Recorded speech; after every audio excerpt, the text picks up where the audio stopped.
Welcome to our channel. Today, we have the following news. It was an incredibly embarrassing moment. Zhao Lusi gathered a group of farmers and started talking about the hardships of filming, yet the audience appeared completely uninterested. After recovering from her illness, Zhao Lusi participated in a variety show titled Little Courage, where she was the sole guest.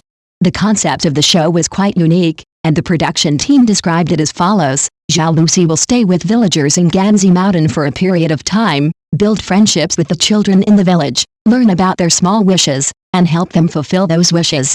From the program's description, it seemed like an inspiring and heartwarming journey, a show where Zhao Lusi would not only bring joy to others but also experience a form of healing herself. It was later revealed that the reason this variety show had only one protagonist was that the idea had originally come from Zhao Lusi herself. She had envisioned such a program, wrote down her concept, and submitted it to a fruit TV station. The station's executives found her idea intriguing and immediately approved it, assigning a production team to work with her on the details. As a result, this show, featuring only Zhao Lusi, was brought to life. Initially, after reading the show's introduction, I had quite high expectations. It seemed like a wonderful opportunity to explore different people's lives and stories.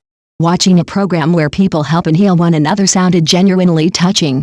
However, when the program finally aired, the reality was quite different from what was promised. Instead of focusing on the villagers, most of the screen time was dominated by Zhao Lusi. The show heavily revolved around her personal experiences, struggles, and emotions. She narrated her story to the farmers in the village, speaking extensively about the hardships she faced while filming.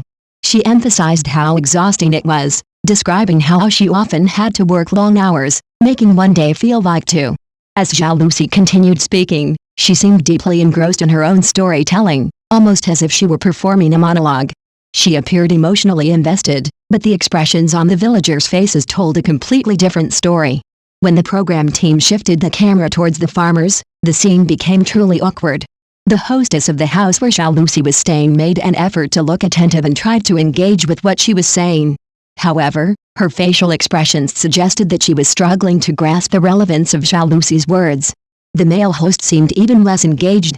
While he appeared to be listening, his gaze wandered elsewhere, as if he was lost in his thoughts. It was clear that he was not truly invested in the conversation. The children in the scene had perhaps the most honest reactions. Some of them whispered among themselves, but most of them looked visibly bored. A few rested their chins on their hands, staring blankly as if wondering when this endless monologue would finally come to an end. Their expressions practically screamed, "Why is this still going on? When will this be over?" Once the show was broadcast, social media was soon flooded with discussions, but instead of conversations about helping the villagers fulfill their wishes, the only trending topic seemed to be Zhao Lusi herself. She was featured on the hot search lists in various ways, making it appear as if the entire program was designed solely to keep her in the spotlight. This completely contradicted the show's official description, which had promised to focus on helping others fulfill their wishes. If someone unfamiliar with the show had only seen the trending topics, they might have assumed that Zhao Lusi had paid for an annual subscription to dominate the hot search rankings. Rather than being a documentary-style variety show, the program felt more like Zhao Lusi's personal documentary after her recovery. Since falling ill, she had been appearing on trending searches constantly, with many netizens expressing frustration over the seemingly endless updates about her struggles. Some even voiced their exhaustion, saying, "Enough already. Stop forcing this on us." As an actress, Zhao Lusi should focus on letting her work speak for itself.